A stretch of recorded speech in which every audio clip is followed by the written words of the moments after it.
Quoi comprendre d'une enquête d'une coroner au sujet d'un décès à Val-d'Or et quand l'Abitibi-Ouest aura-t-elle sa maison de soins palliatifs?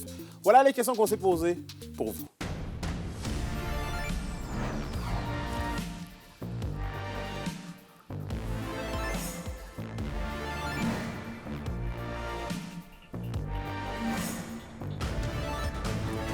Ici Anthony Dallaire et voici vos informations.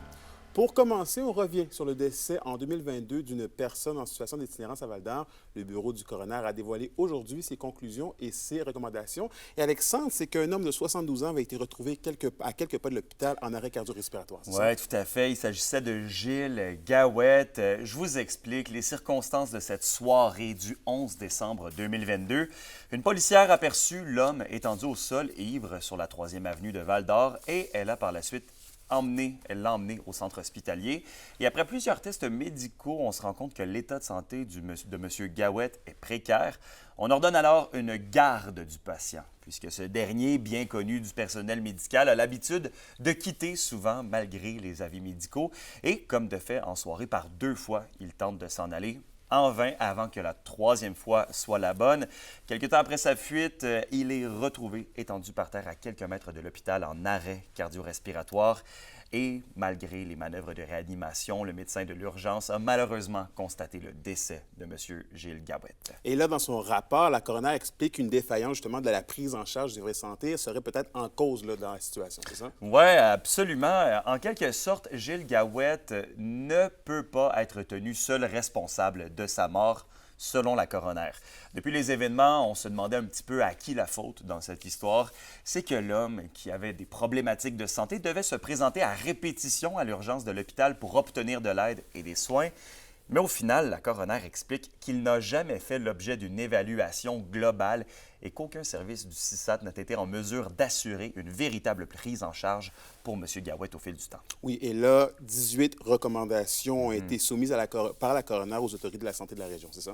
Oui, notamment une meilleure prise en charge des usagers en situation d'itinérance et l'implantation d'une ressource d'hébergement en dépendance certifiée sous la responsabilité du CISAT. La coroner mentionne que les 11 derniers mois de la vie de M. Gawette ont été empreints de douleur, de souffrance et d'incompréhension et que personne n'a su diagnostiquer les services et les soins appropriés dont il avait réellement besoin.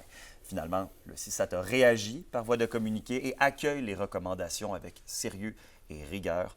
L'organisation précise que plusieurs éléments mentionnés dans le rapport sont déjà, Anthony, en cours d'implication. Très bien. Et sur une autre ordre d'idée, Alexandre, c'était votre dernière fois en studio avec nous aujourd'hui? Oui, absolument. Merci, Anthony. Vous allez me manquer, vous personnellement, mais vous aussi à la maison. C'était un privilège d'arpenter l'Abitibi-Témiscamingue à vos côtés. Merci beaucoup. Oui, on a trouvé un collègue et aussi un ami. Merci beaucoup, Alexandre. Merci, Anthony. Merci. Et en santé, l'Abitibi-Ouest aura sa maison de soins palliatifs. L'équipe de la maison Le Passage de l'Aurore annonce un partenariat important avec une entreprise locale qui lui permettra d'accueillir ses premiers résidents dès l'automne 2026. Le reportage de William Maillet. Cela fait longtemps qu'on attend une maison dédiée aux soins palliatifs en Abitibi-Ouest. Et ce partenariat avec Maison Nordique, une entreprise de la Sarre, vient donner tout un coup de pouce à l'équipe de la maison Le Passage de l'Aurore. Les gens le méritent. On a besoin d'avoir un espace où on peut partir avec dignité, sereinement. Aussi pour la communauté, c'est un grand pas. La communauté l'attend, cette maison-là. Donc, on travaille vraiment fort à poursuivre le projet. Puis aujourd'hui, bien, ça donne... C'est pas le premier coup de pelle, mais quasiment. La construction ne devrait pas prendre trop de temps. Expert des maisons préfabriquées, Maison Nordique va débuter le projet très bientôt pour rendre disponibles les 4 lits pour soins palliatifs dès l'automne 2026. Écoute, à partir d'aujourd'hui, on va commencer à finaliser les plans. On va choisir les couleurs, les couleurs extérieures, l'aménagement intérieur. Puis ensuite de ça, à l'hiver, on va construire la maison en usine, puis on va aller l'installer au chantier en juin 2026. Maison Nordique offrira un soutien financier au projet et s'est engagé à le faire pour les 5 premières années d'existence de la maison. On est honoré de mettre notre expertise au profit des gens de l'Abitibi-Ouest, puis c'est notre communauté, on fabrique ici, nos employés viennent tous de la région de l'Abitibi-Ouest. On est vraiment fiers, on est honoré de participer à ce beau projet-là. C'est un besoin qu'on a d'avoir notre maison à nous. parce qu'effectivement, une maison du Coin-Parle, il y en a à Amos, il y en a à Rouen et à Val-d'Or. Avec les coûts de construction qui ont presque doublé lors du processus d'appel d'offres, l'équipe du Passage de l'Aurore a fait face à de grands défis. On y croit depuis le début, depuis maintenant 5 ans, et puis les filles qui sont en place dans le conseil d'administration y croient également. Donc c'est tout un honneur de présenter la bonne nouvelle aujourd'hui. Le Passage de l'Aurore recherche toujours 1,8 million de dollars en dons. La ville de La Sarre a tenu à participer à sa manière en offrant gratuitement le terrain qui accueillera la maison de soins palliatifs dès l'automne 2026. William Maillé, RNC Nouvelles, La Sarre.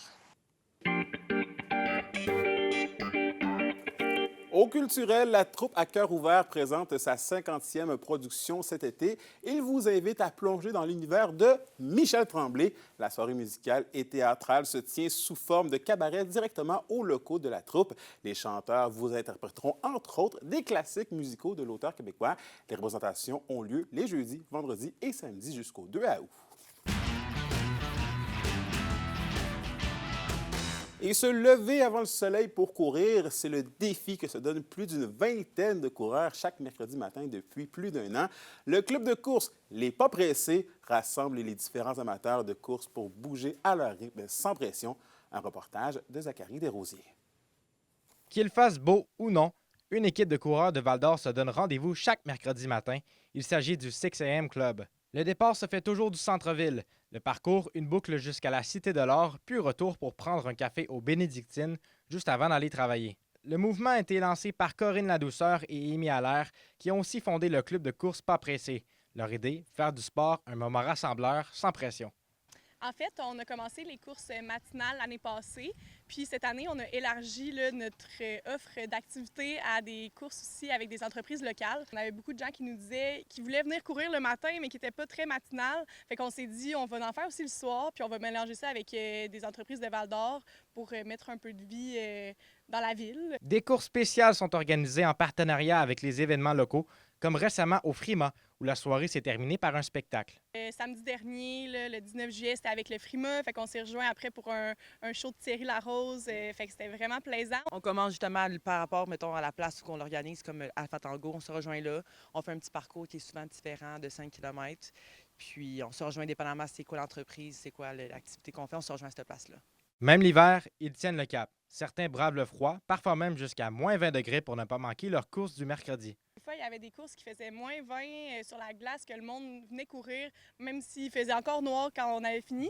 Fait que c'est bon qu'il y ait des gens qui se lèvent.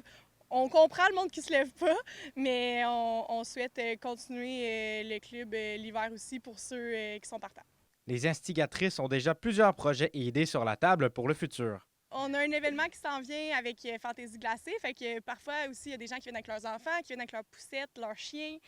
Tout le monde est les bienvenus. On voudrait aussi intégrer des entreprises comme Sport Expert, Ski Vélo pour aussi qu'ils puissent venir montrer les productions relatives à la course. Zachary Desrosiers, RNC Nouvelles, Val-d'Or. À la météo de l'Abitibi-Témiscamingue pour ce soir et cette nuit, c'est de la pluie et des orages qui sont prévus pour la soirée. Minimum de 15 degrés pour l'Abitibi et 17 degrés Celsius pour le Témiscamingue. Pour la journée de demain, alternance de soleil et des nuages avec 40 % de probabilité averse sur tous les secteurs. Maximum de 26 degrés pour l'Abitibi et de 24 degrés Celsius pour le Témiscamingue. Finalement, en aperçu pour samedi, c'est du soleil avec des maximums entre 27 et 28 degrés Celsius. Et voilà, c'était vos informations régionales. Merci encore une fois pour vous d'avoir été des nôtres. On va finir par s'en sortir. On se retrouve évidemment demain pour la suite des choses. D'ici là, prenez soin de vous.